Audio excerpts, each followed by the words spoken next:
আজকে জনগণকে বিভ্রান্ত করার ব্যাপারেই তারা বেশি সোচ্চার। তাদের কোনো আদর্শ বা তারা কি করবে, মানুষকে কি দিবে, এই ব্যাপারে তারা ভালো কিছু জনগণের কাছে উপস্থাপন করতে পারছে না। আমাদের ব্যাপারে তারা মিথ্যাচার এবং অপপ্রচার করছে।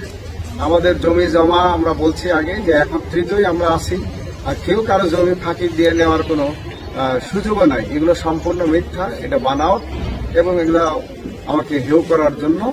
এবং ভোটের রাজনীতিতে এই মিথ্যাচার মান্নার মানুষ খাবে, এটা আমার মনে হয় না। আর আরেকটি বিষয় যে আজকে ঠিকানা নিয়ে প্রচার করা হচ্ছে। আমি এই যে জায়গায় দাঁড়িয়ে আছি, এই ঈদগাহ মাঠ আমার প্রতিষ্ঠিত, এই মসজিদ এবং ঈদগাহ সংলগ্ন আমার বাড়ি। আমি এখানকার ভোটার এবং আমি এই এলাকার নল্লাবাদ ভোট সেন্টারেই ভোটার। আমি এখানেই ভোট দেব। আমার স্থায়ী ঠিকানা এখানে।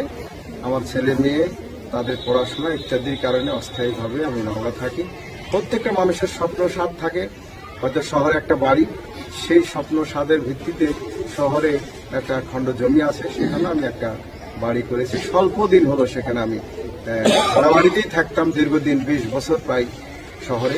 আমি আমার নিজস্ব বাড়িতে সেখানে এখন থাকি, ছেলে মেয়ে সেখানে থাকে। আমার পরিবারের সবাই ভোটার এই নল্লাবাদ ভোট কেন্দ্রে, এবং এখানেই আমরা ভোট দিয়ে থাকবো সবাই। আমি, আমার স্ত্রী, আমার ছেলে, আমার মেয়ে সবাই এখানকারই ভোটার। জি, ধন্যবাদ।